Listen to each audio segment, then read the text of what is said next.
ejemplo no es importante. Esto sí. Bueno, esto es un diagrama, como ustedes pueden ver, que hace referencia a la protección de la mucosa del estómago, ¿verdad? Y cuando hay un aumento de un daño, ya sea por una infección por Helicobacter pylori, ya sea por algunos medicamentos, por la aspirina, por el alcohol, por alguna sustancia, ¿verdad?, que te daña el estómago, va a producirse determinadas alteraciones. Fíjense cómo la mucosa empieza a alterarse. Hasta llegar a lo que sería una úlcera, sobre todo con el Helicobacter pylori, ¿verdad?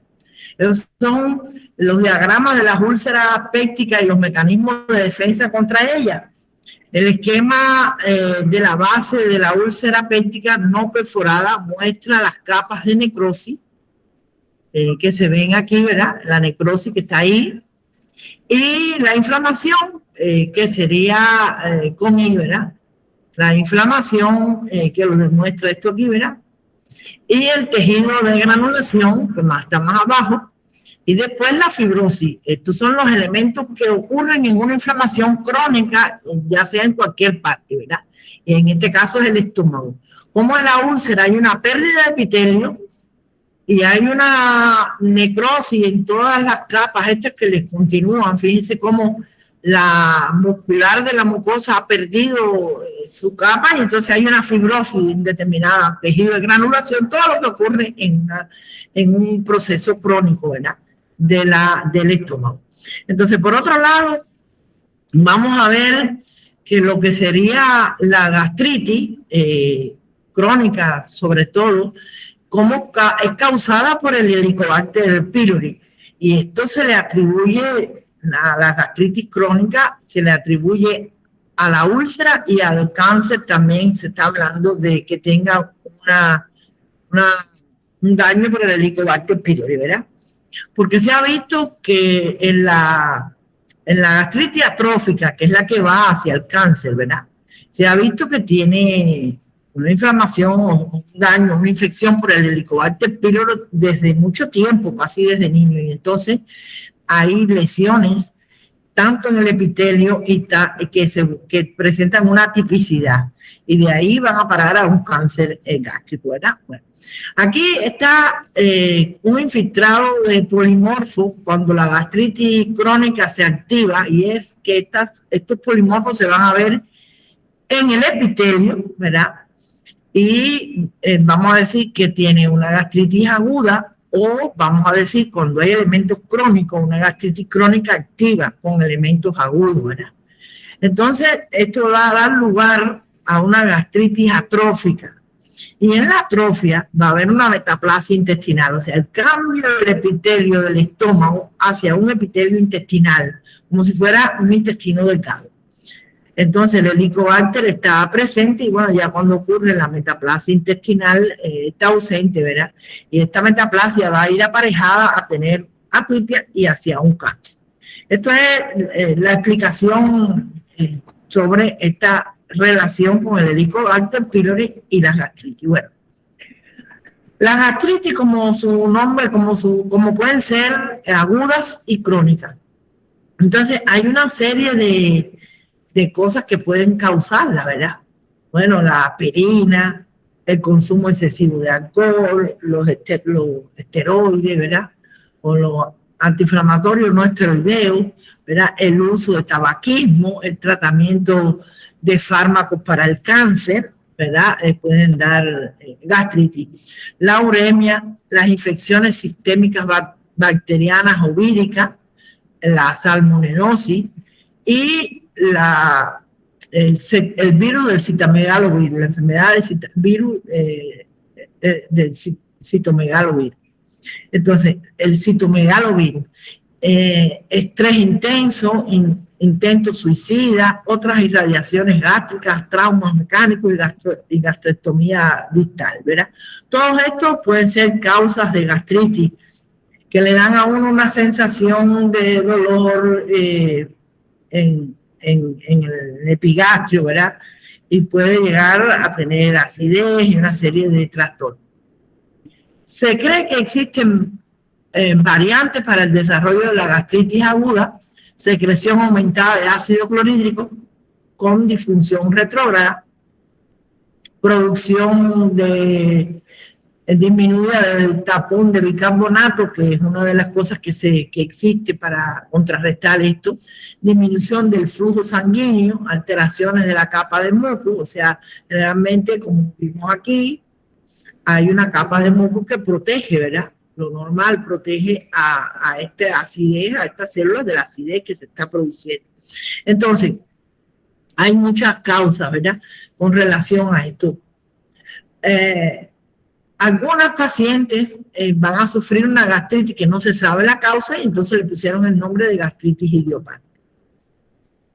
Es importante relacionar la gastritis y la úlcera con el helicobacter, ¿verdad? El factor muy importante.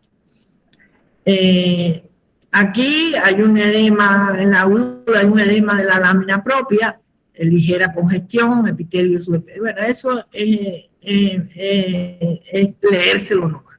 Entonces, por aquí vemos una gastritis, ¿verdad?, aguda, con un punteado petequial y una zona hiperémica. Por aquí también que pueden producir úlceras, sobre todo muchas veces las úlceras están relacionadas con el reflujo, sobre todo en el esófago, ¿verdad? Entonces, por otro lado, tenemos aquí una gastritis crónica con agudización. ¿Cómo yo decía? Bueno, aquí hay polimorfos nucleares neutrófilos que son típicos del agudo, y por otro lado también en la glándula hay un infiltrado inflamatorio también agudo, ¿verdad? Entonces, generalmente eso se encuentra en la glándula o en el epitelio. Generalmente la gastritis crónica es un cambio inflamatorio que puede llevar a atrofia de la mucosa y una metaplasia intestinal. La gastritis crónica puede ir a una gastritis atrófica, y en la gastritis atrófica a una, ¿cómo se llama?, metaplasia intestinal, o sea, el epitelio del estómago es sustituido por el del intestino delgado. Y generalmente no tiene erosiones.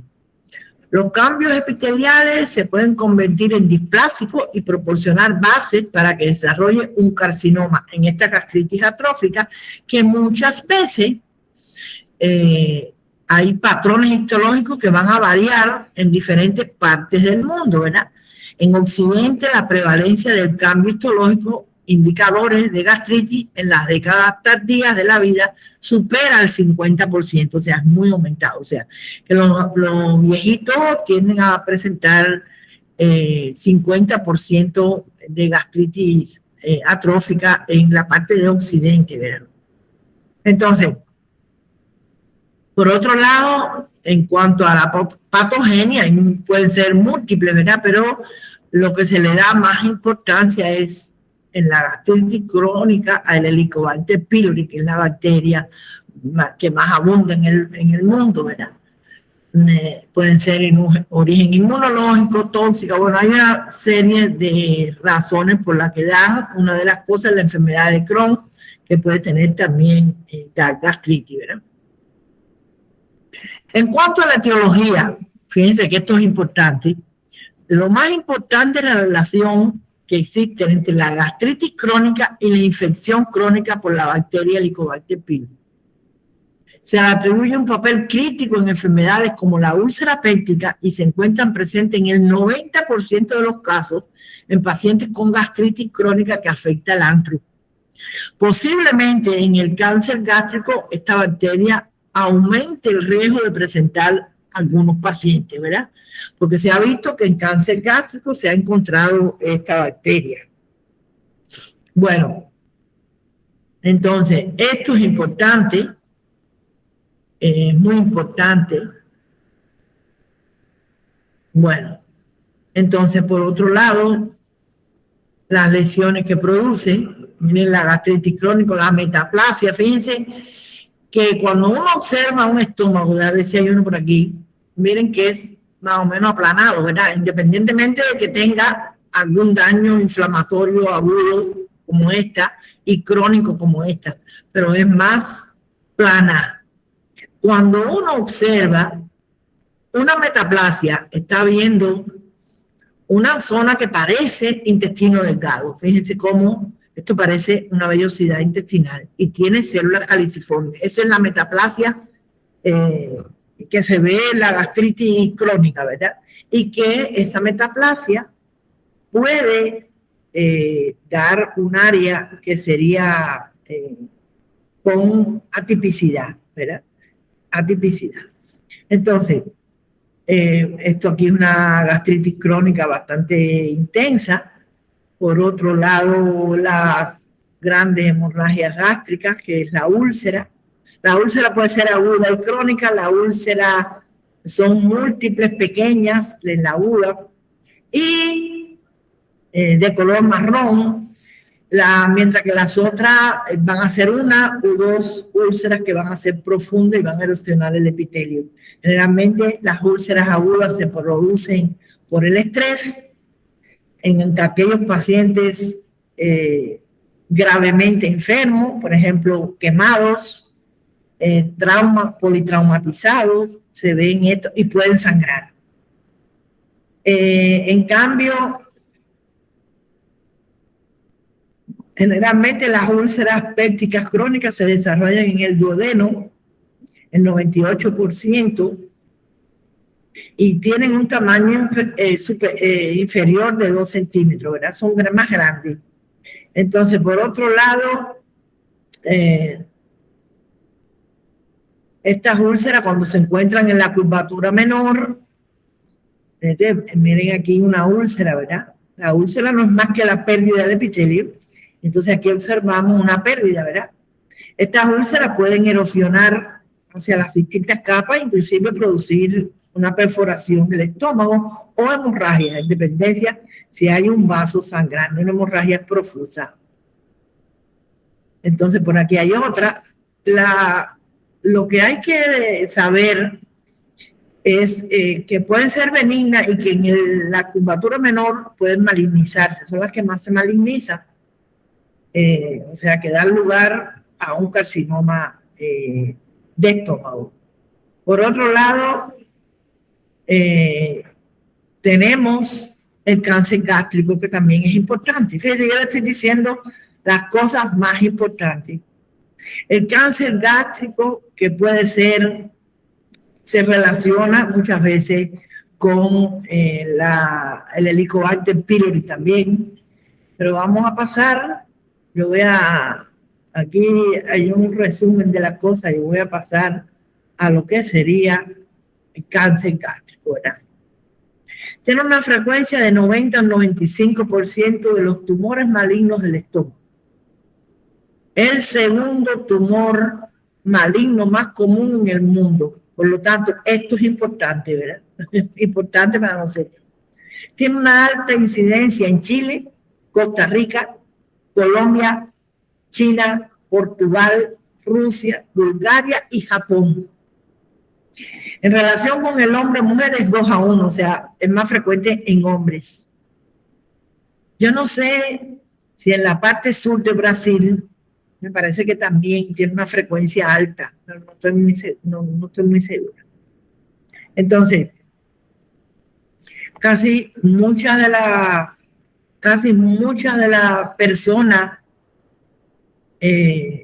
¿cómo se llama?, del sur de Brasil son, o sea, descendientes de muchos países europeos, ¿verdad? Entonces, esta es la clasificación de los tumores de estómago, ¿verdad? Y aquí lo más importante, yo no le voy a hacer que se aprendan eso, que es un adenocarcinoma, ¿verdad? Que puede ser en anillo de sello, eso sí tienen que sabérselo. Entonces, las formas macroscópicas que dan los cánceres de estómago tienen 3 variantes. La úlcera, ¿verdad? Que es esto que tenemos aquí. La linitis plástica, que es una lesión, ¿cómo se llama? que toma difusa, que toma toda la pared del estómago. O sea que cuando vean rinitis plástica, aunque el nombre no diga carcinoma, rinitis plástica es un cáncer de estómago, ¿verdad? También vamos a ver que hay una forma mamelonante o una que protruye hacia la luz y forma una masa, ¿verdad? Que sale a la luz del órgano, que sería la tercera forma. O sea, úlcera, una lesión, una masa que sale a la luz, y la rinitis plástica, que aquí tenemos la forma. Se le denomina rinitis plástica porque fíjense cómo la que está observando o mostrando la lesión del estómago le cuesta trabajo para abrir porque parece como un plástico, ¿verdad? Es la forma más agresiva porque crece difusamente en todo el órgano y tiene un mal pronóstico esta rinitis plástica, ¿verdad? Entonces, desde el punto de vista histológico es un adenocarcinoma donde hay glándulas atípicas con una formación de desmoplasia en el estroma. Cuando yo digo desmoplasia, quiere decir que hay una fibrosis de ese estroma.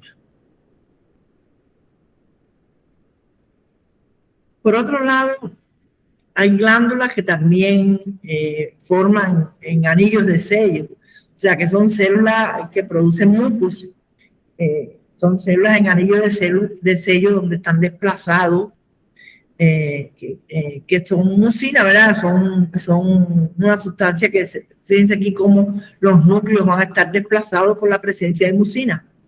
Entonces son las características en anillo de sello, desplazamiento del núcleo con la célula en su interior, ¿verdad? Con una sustancia en su interior.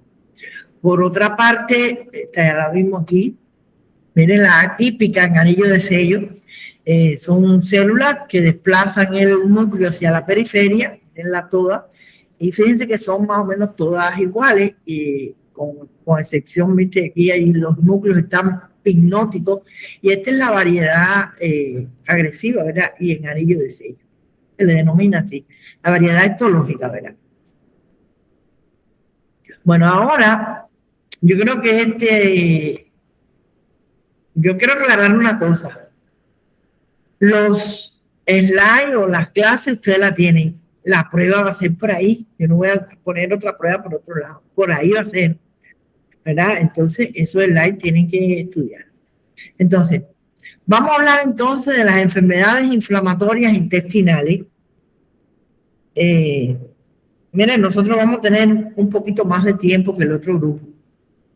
Las enfermedades inflamatorias intestinales hay dos. La enfermedad de Crohn y la colitis ulcerativa idiopática, ¿verdad? O colitis ulcerosa, como muchos le llaman. Esta enfermedad tiene sus similitudes y hay veces su diferenciación una de otra, ¿verdad?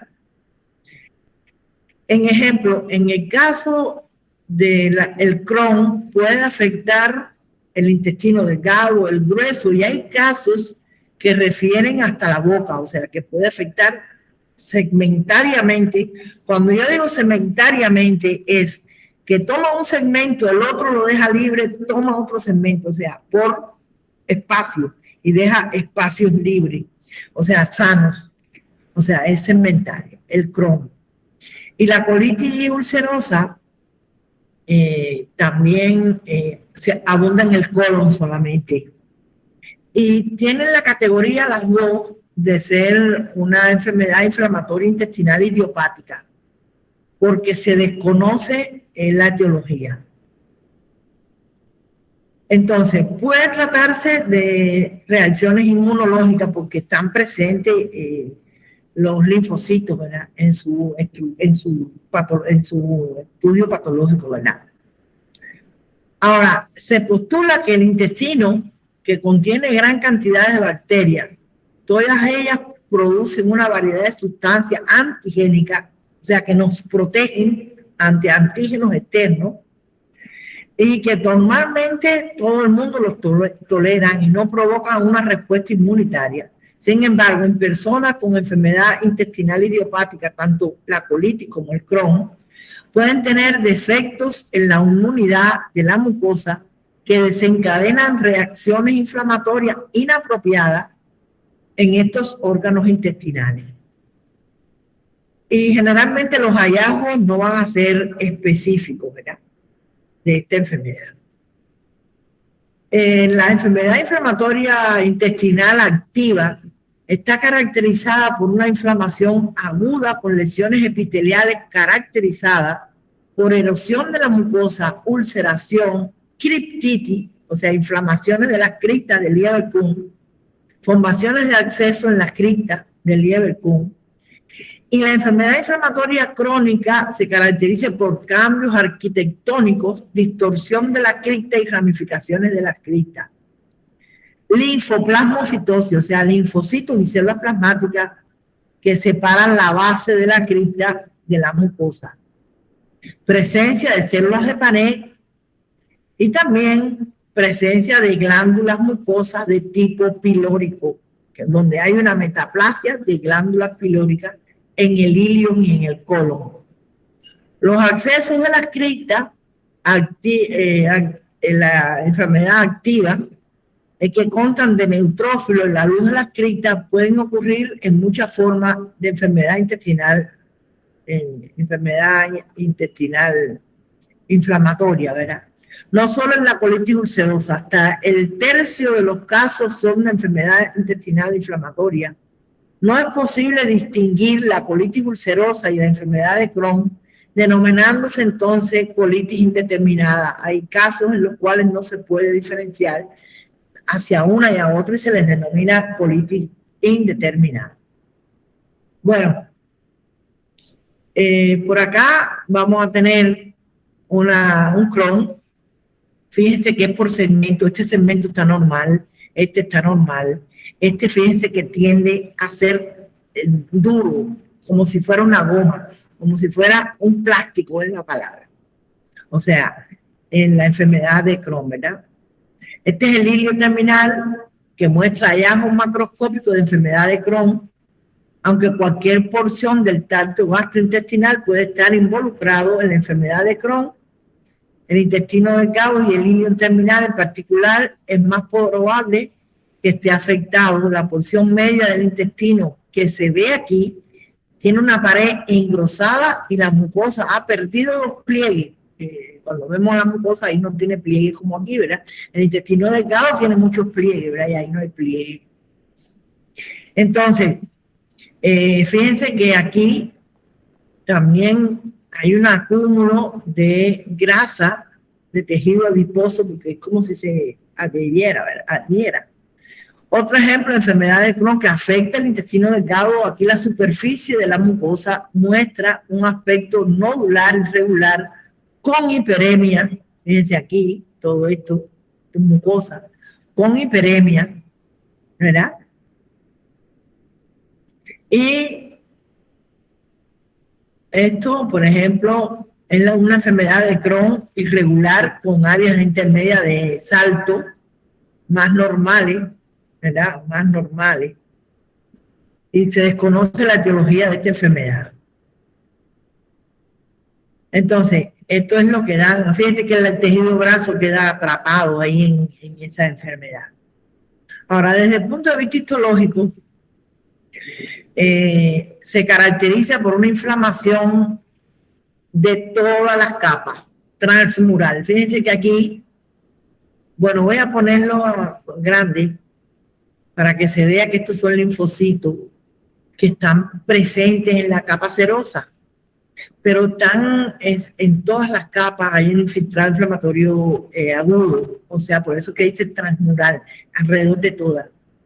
Las células inflamatorias son azulados, como se ve aquí, se extienden desde la mucosa a través de la submucosa y la muscular y aparecen como infiltrados nodulares, como si fueran ganglios, ¿verdad?, en la superficie serosa adyacente a la grasa. Fíjense cómo la grasa queda atrapada, que es lo que se vio en el macro, ¿verdad? Esto es una inflamación granulomatosa que se ve en la enfermedad de Crohn. Por acá se está viendo un granuloma que va a contar del examen de la enfermedad de Crohn, que es se muestra aquí células epitelioides que se parecen al epitelio, serían estas, ¿verdad? Células epitelioides, células gigantes, como están aquí, células, muchos linfocitos, como estos que están aquí. Y dice que las tinciones especiales para organismos son negativas. O sea, esa es la característica. Forma granuloma con células gigantes y con todo el ámbito del granuloma, ¿verdad? Entonces, por otro lado, las manifestaciones clínicas de la enfermedad de Crohn, diarrea, fiebre y dolor, así como manifestaciones extraintestinales de artritis, uveitis, eritema anuloso y espondilitis anquilosante. Esas son las manifestaciones clínicas del Crohn. El uso de agentes biológicos como adalimumab e infliximab, que son anticuerpos monoclonales que se hacen en el laboratorio, dirigidos al factor de necrosis tumoral, porque se produce un factor de necrosis tumoral, ha mejorado la terapia para la enfermedad de Crohn, y un agente biológico más el inmunosupresor, o sea, este sería el agente biológico y el inmunosupresor, o sea, que disminuya la actividad del sistema inmune, que sería la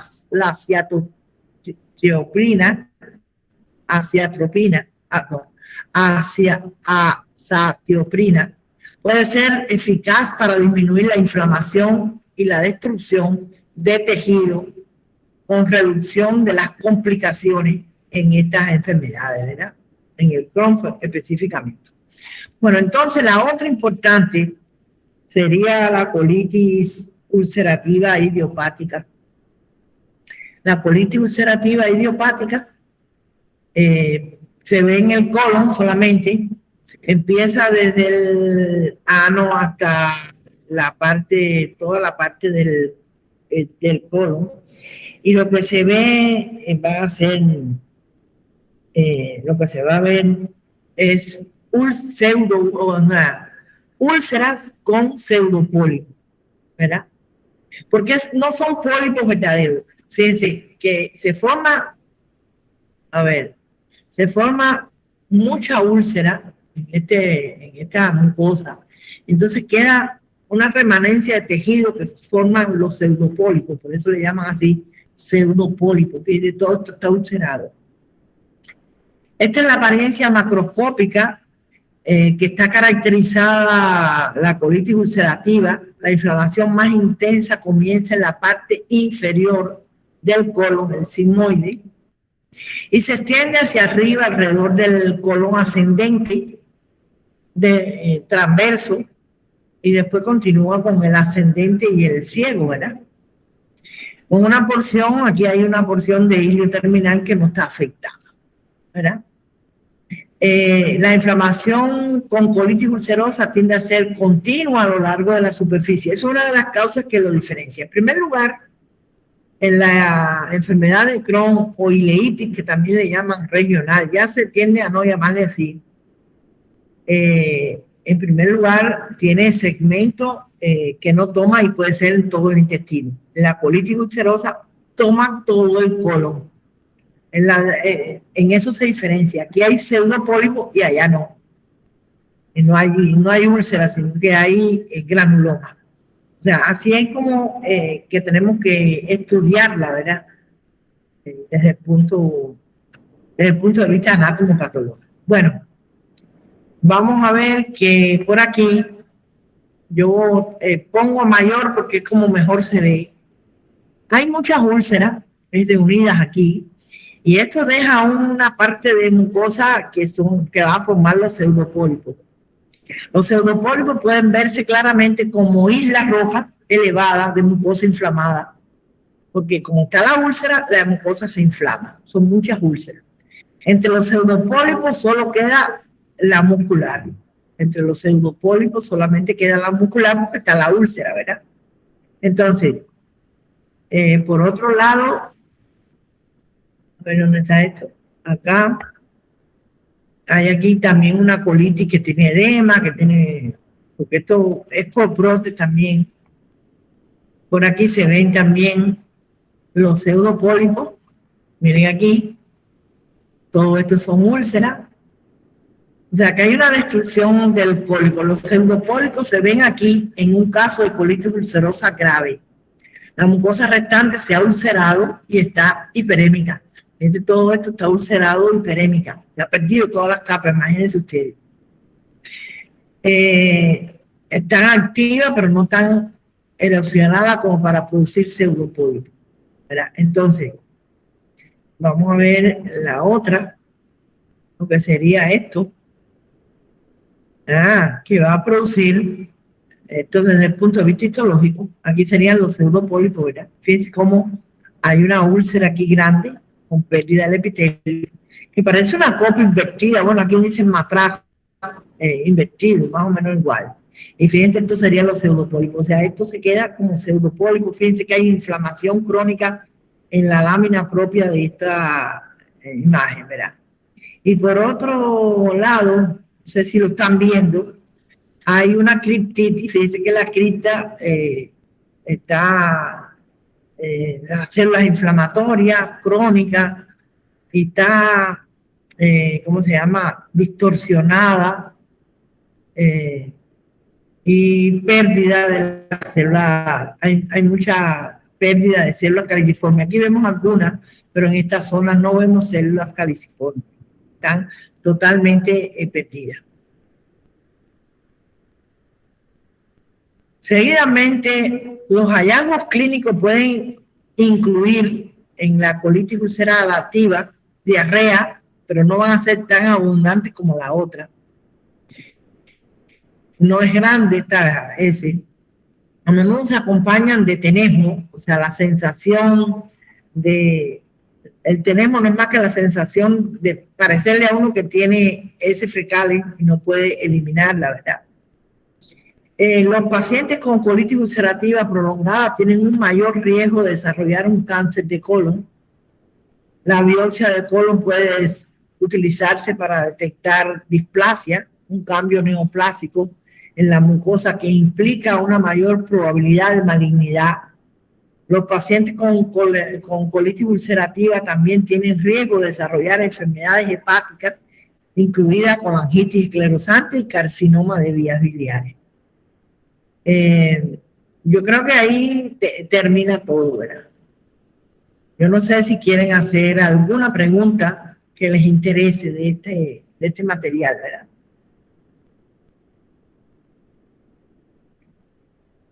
No sé. ¿No? ¿Entendieron todo o no? O sea, fíjense, no, yo estoy tranquila. Lo que veo que no están tranquilos son ustedes. Yo tranquila estoy. Bueno, entonces, fíjense todo lo que hemos repasado, ¿verdad? Todo lo que hemos repasado. Y entonces vamos a ver ahora, vamos a ver aquí qué cosa esto puede ser.